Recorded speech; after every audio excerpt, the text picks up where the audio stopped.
Sebagai negara berpopulasi muslim terbesar di dunia, tak heran jika masyarakat tanah air sangat antusias dalam menyambut bulan Ramadan. Bahkan di beberapa daerah, tercipta tradisi unik yang sudah dilakukan turun-temurun dan menciptakan suasana datangnya bulan suci semakin terasa. Salah satunya tentu munggahan di Jawa Barat. Berasal dari bahasa Sunda munggah yang artinya naik, atau bermakna naik ke bulan suci yang derajatnya lebih tinggi. Munggahan merupakan wujud rasa syukur masyarakat Sunda kepada Allah serta upaya membersihkan diri dari hal-hal buruk selama setahun ke belakang.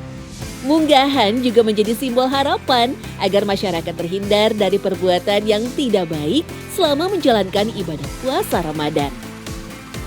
Biasa dilakukan 1 atau 2 hari menjelang Ramadan, masyarakat akan berkumpul bersama keluarga untuk makan bersama, berwisata, ziarah sampai membersihkan tempat ibadah. Di beberapa daerah seperti Bandung sampai Garut, munggahan juga diwarnai dengan acara kuras kolam. Warga akan masuk beramai-ramai ke kolam untuk mengambil ikan yang kemudian dimasak setelah itu.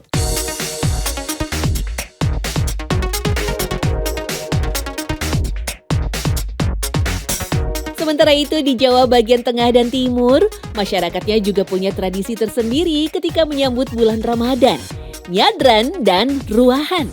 Ruahan sendiri berupa acara masak dan makan bersama-sama satu kampung yang diadakan untuk mendoakan para leluhur yang telah mendahului mereka. Sementara di tradisi nyadran, ada beberapa ritual unik yang terangkum di dalamnya. Salah satunya padusan. Dalam ritual ini, warga mandi dan berendam di sungai sehari sebelum melaksanakan ibadah puasa Ramadan. Mandi disimbolkan sebagai pembersihan diri sebelum memasuki bulan suci Ramadan.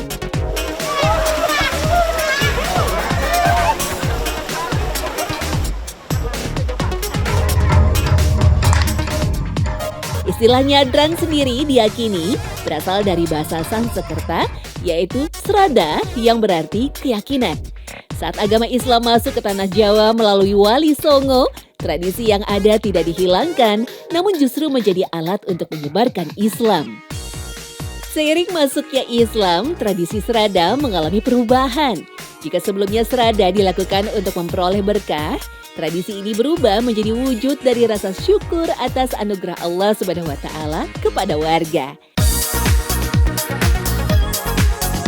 Ya, memang tak bisa dipungkiri, selain berjasa menyebarkan agama Islam ke Nusantara, Wali Songo juga punya andil dalam banyaknya perubahan budaya yang bisa kita rasakan sampai sekarang. Tak hanya berwujud tradisi, jejak Wali Songo juga bisa kita temukan pada kuliner tanah air. Salah satunya, soto Kudus. Soto yang menjadi kuliner tradisional kebanggaan warga Kota Kretek memang menjadi saksi bisu pendekatan budaya seorang Sunan Kudus. Dengan tampilan mirip dengan soto Lamongan, soto Kudus punya bahan utama yang berbeda, yaitu daging kerbau.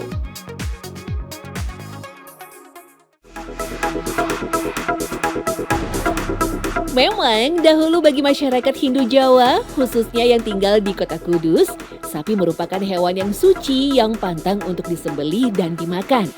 Sebagai wujud toleransi dan menghormati keberagaman yang ada, Sunan Kudus mengganti daging sapi dengan daging kerbau. Selain melarang penyembelihan sapi pada para pengikutnya, Sunan Kudus juga membawa sapi yang disebut kebo gumarang untuk diikat di depan masjid. Hal itu dilakukan agar masyarakat di masa itu mau mengenal Islam. Langkah Sunan Kudus ini tentunya mengundang simpati masyarakat yang saat itu sangat mensucikan sapi. Mereka selalu berduyun-duyun berdatangan ke masjid untuk belajar Islam pada Sunan Kudus. Uniknya, pemakaian daging kerbau ternyata sama sekali tak mengurangi kelezatan soto Kudus. Bahkan kaldu yang dihasilkan tak kalah lezat dari soto berbahan daging sapi lainnya. Iya, tentunya kan karena kaldunya kan pasti dari kaldu daging kerbau kan. Dan itu kan juga menciptakan cita rasa yang berbeda gitu, bisa jadi lebih gurih gitu ya. Awalnya juga saya pertama kali mau cobain daging kerbau itu udah pemikirannya karena kerbau itu yang kerjanya keras gitu, jadi mungkin ototnya lebih keras. Tapi ternyata ya empuk-empuk aja gitu. Karena di Kudus pun juga biasanya soto Kudus dan juga ada sate kebo gitu, sate kerbau dan empuk sebenarnya. Biasanya soto Kudus disajikan dalam mangkok kecil. Nasi bersama soun dan toge dicampur bersama suiran daging kerbau.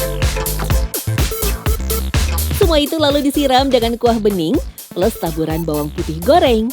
Semua itu menonjolkan rasa yang sangat gurih pada soto.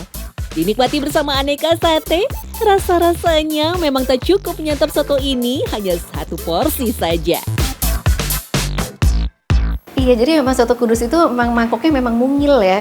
Jadi kadang-kadang nasinya dicampur dan kadang enggak, dan isiannya itu tadi ada potongan daging kerbau, lalu ada soun, terus ada potongan seledri, bawang daun, dan uniknya itu adalah memakai toppingnya atau pugasnya itu adalah pakai goreng bawang putih goreng. Di soto yang lainnya rata-rata kan pakainya bawang merah goreng kan ini. Dan mungkin memang filosofinya kecil tapi udah gitu bisa ya nggak tahu juga ya mengenyangkan atau enggak, tapi jadi bisa nambah terus-terusan sih kayaknya.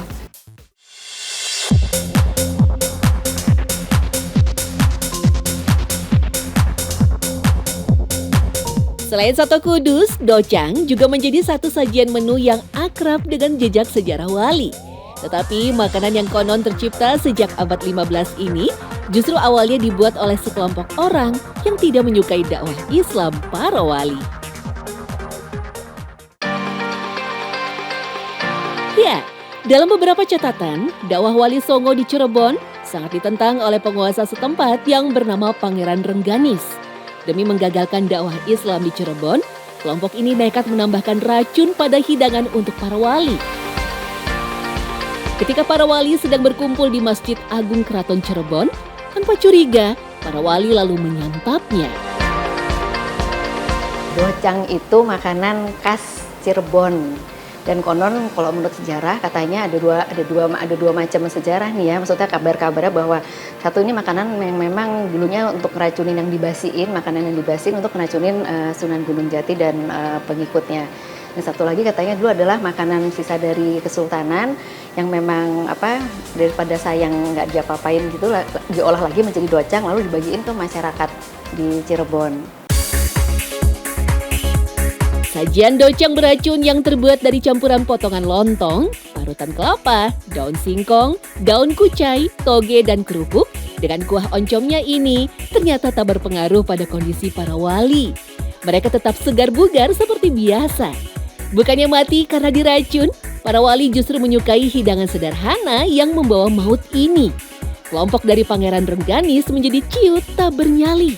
Mereka kemudian sadar orang-orang yang dimusuhinya bukan orang sembarangan. Ya, wali itu rahasia Allah karena wali itu adalah kekasih Allah, ya kan? Wali itu artinya adalah kekasih Allah. Tentu yang namanya kekasih itu kan orang-orang pilihan. Nah, orang-orang itu kan orang yang sesungguhnya innama yakhsyallaha min ibadihil ulama itu, ya ulama itu juga menjadi salah satu indikator yang melekat pada diri wali. Jadi kehendak Allah penuh. Allah mau menurunkan karomah, mau menurunkan keistimewaan, mau menurunkan kekhususan yang ada di dalam pada diri itu dibanding dengan orang awam. Kuliner docang justru populer sebagai makanan kesukaan para wali. Namun jika dilacak lebih jauh, ada pendapat berbeda tentang sejarah kuliner docang ini. Menurut cerita di masyarakat, docang pertama kali dibuat oleh seorang tokoh bernama Ki Gede Bungko, salah satu murid dari Sunan Gunung Jati. Ketika itu, ia diperintahkan Sunan Gunung Jati untuk menyajikan makanan pada tamu yang datang. Padahal bahan makanan serba terbatas. Dengan kreativitasnya, maka terciptalah docang. Penyebutan nama docang berasal dari singkatan kata godogan kacang atau rebusan kacang yang dihaluskan alias dage. Pendapat lain menyatakan docang berasal dari bahasa Cirebon, yaitu bodo atau baceman dari oncom dage dan kacang hijau yang dijadikan toge.